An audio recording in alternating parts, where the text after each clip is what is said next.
Hello दोस्तों, नमस्कार। Mathematics अगर आप सीखना चाहते हैं, तो आप किसी भी स्तर पे हैं, तो ये चीज़ आपके लिए बहुत ज़रूरी है, बहुत काम की है। चाहे आप स्कूल में हो, कॉलेज में हो या तो किसी कंपटीशन के एग्ज़ाम की तैयारी कर रहे हो, क्योंकि मैथमेटिक्स ऐसा सब्जेक्ट है कि कोई भी एग्ज़ाम अगर आप दे रहे हैं, कोई भी एग्ज़ाम, तो उसकी महत्ता, उपयोगिता बहुत ही सकारात्मक हो जाती है, उसका इम्पोर्टेंस बहुत ज़्यादा हो जाता है। तो चूँकि हम ये हमारा जो सीरीज़ है ये बेसिक की है, इसलिए हम इसमें गुणनखंड को कवर करेंगे। तो गुणनखंड करने का सही तरीका क्या होता है, तो इधर उधर की बात ना करते हुए हम सीधे चलते हैं टॉपिक पे। तो देखिए, जैसे कोई भी संख्या अगर आप एज्यूम कर रहे हैं, कोई भी संख्या लीजिए, उसका गुणनखंड कैसे करते हैं। गुणनखंड का मतलब ये होता है कि उसको आप कितने खंड में डिवाइड करेंगे। तो इसको जो करने का सही तरीका होता है, क्योंकि देखिए जैसे संख्या होती है 1 2 3 4 5 इस तरीके से, तो आपको एक से भाग करेंगे तो सेम ही आएगा। इसलिए सबसे पहले क्या करेंगे, आप 2 से डिवाइड करना होता है। कोई भी संख्या दी गई है, जैसे मान लीजिए आपको जिसको आपको फैक्टर करना है, गुणनखंड करना है, तो उसको आप 2 से काटिएगा, मतलब 2 से डिवाइड करेंगे। तो 2 से भाग देंगे किस में, 36 में। तो 2 से जब 36 में भाग देंगे तो आप अलग से भी भाग दे सकते हैं। तो कितना आएगा, 2 एक कम 2 और ये बचा 1, तो ये क्या हो गया 16। तो क्या हो गया, 2 अट्ठे 16। ऐसे आप यहाँ डायरेक्ट मन में मन भाग दे सकते हैं। 36 में भाग देंगे तो किससे करना भाग, 2 से। 2 एक कम 2, ठीक है ना। तो यहाँ पे मान लीजिए 2 आया, तो 2 घटाएंगे तो बचा गया 1, तो ये 16 हो जाएगा। तो 2 अट्ठे 16 हो जाएगा। अब इसको 2 से फिर से अगर कट रहा तो काटना है, ठीक है ना। तो 2 के काटेंगे तो 2 नमा 18 हो जाएगा, ये 9 आया, ठीक है ना। इतने तक आपने सॉल्व कर लिया। अब 9 आया, अब देख रहे हैं 9 जो है आप कटेगा नहीं, किससे, 2 से नहीं कटेगा, मतलब 9 में 2 का भाग नहीं जाएगा। तो किससे भाग दें कि 9 डिवाइड हो जाए पूरी तरह। तो आप पाते हैं कि 3 से अगर आप डिवाइड करते हैं इसको 9 को, तो 3 से भाग देंगे 9 में, तो क्या आएगा, 3 आएगा। अब देखिए ये 3 यहाँ तक आया। अब 3 को भी डिवाइड करना किससे, 3 से ही डिवाइड होगा। यहाँ जब तक लास्ट में 1 नहीं आना है तब तक आपको इसको कट करते जाइए। अब ये जो इधर का आया है संख्या, ये आपका, इसको क्या कर लेंगे, गुणा कर लेंगे, ठीक है ना। जब गुणा करेंगे तो आपकी सेम राशि आ जानी चाहिए ऊपर वाली, तो आपका गुणनखंड बिल्कुल सही है।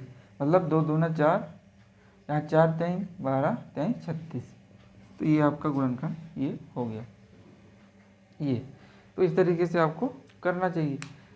इसके लिए आपको क्या करना है, पहले मैं फिर से रिवाइज कर दूँ। पहले उसको 2 से भाग करिए, 2 से नहीं हो रहा 3 से करिए, 3 से नहीं हो रहा 4 से, तो 4 सब में अगर 2 से हो गया तो 4 की कोई ज़रूरत नहीं, 2 से पहले करना होता है, फिर 3 से करना होता है, फिर 5 से करना होता है, फिर 7 से करना होता है। इस तरह से मैक्सिमम 7 से कट जाती है, या फिर लास्ट में होगा तो 11 से कटेगी। 9 से इसलिए नहीं, 3 3 9, 3 से ही कट जाती।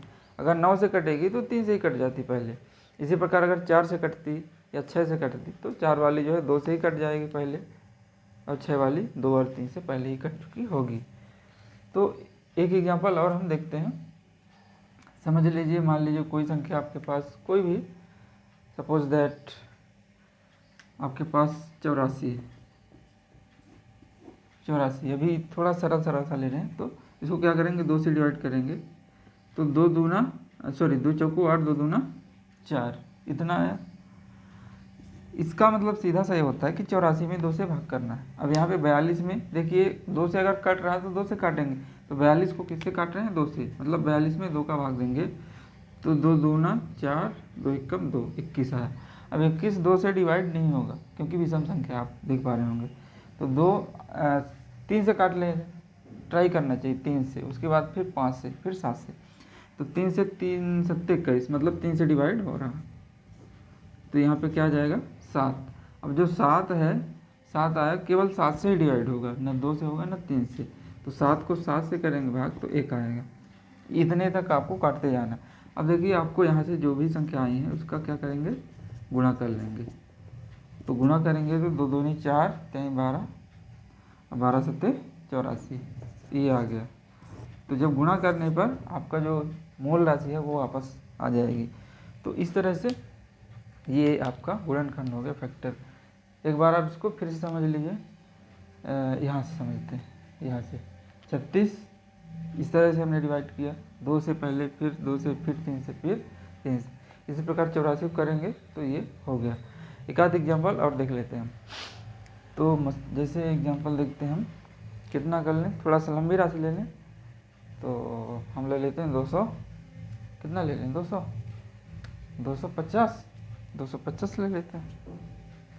तो 250 लेंगे, यहाँ ले लेते हैं 250, दिख तो रहा होगा, हाँ 250 को, ये पेन नहीं चल रहा, 250 देखिए 2 से डिवाइड हो रहा, विषम है अगर पीछे तो 2 से डिवाइड होने की पूरी संभावना है, या शून्य है या लास्ट में सम है, सॉरी सम।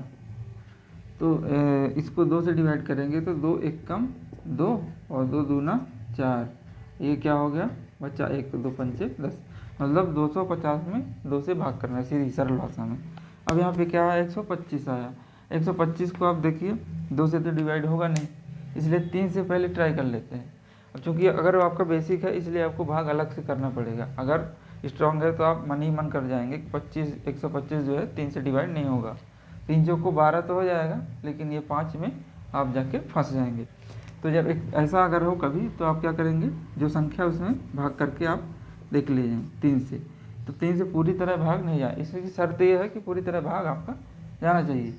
तो पूरी तरह जब तक भाग नहीं जाएगा तो उस संख्या से नहीं काटेंगे, उससे आगे वाली संख्या से काटेंगे।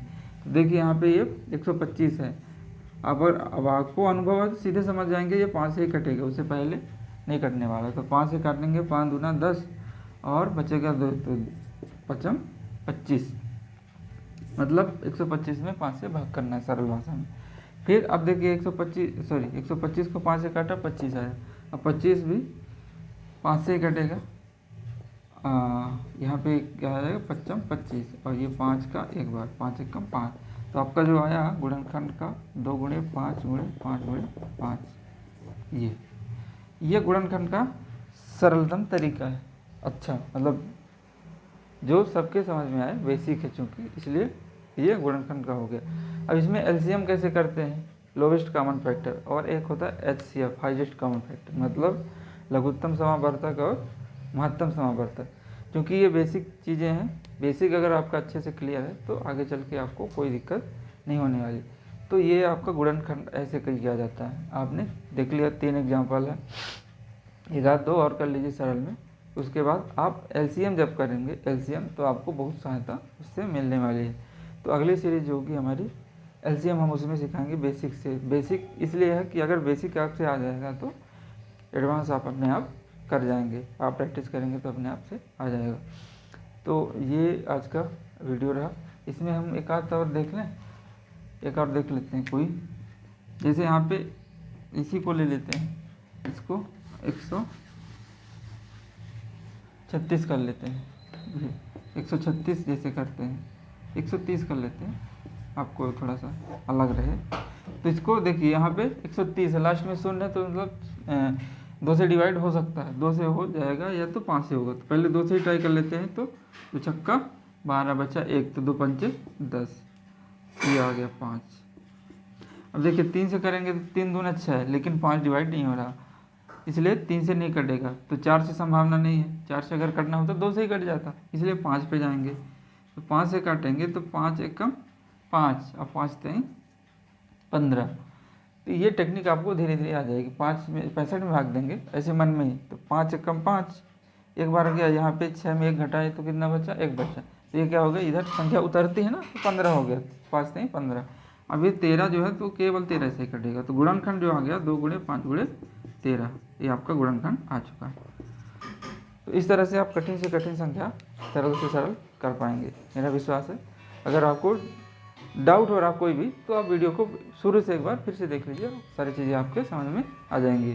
तो आशा करते हैं वीडियो आपको अच्छा लगा हो, अगर अच्छा हो तो लाइक कर दीजिए, अगर अच्छा नहीं लगता डिसलाइक कर सकते हैं। चैनल को नए हैं तो सब्सक्राइब करके दोस्तों के साथ शेयर करना बिल्कुल ना भूलें। मिलते हैं अगले सेशन में, नमस्कार। अगला सेशन जो है उसमें हम लोवेस्ट एलसीएम और एचसीएफ सिखाने की कोशिश करेंगे। हम बेसिक से सारी चीज़ बताते हैं, और आपको पता होगा कि हम अपना समय और आपका समय व्यर्थ नहीं करना चाहते, इसलिए वीडियो पॉइंट टू पॉइंट होती है, डायरेक्ट होती है, इधर उधर की बातें करने से बचने का कोशिश की जाती है। Thank you.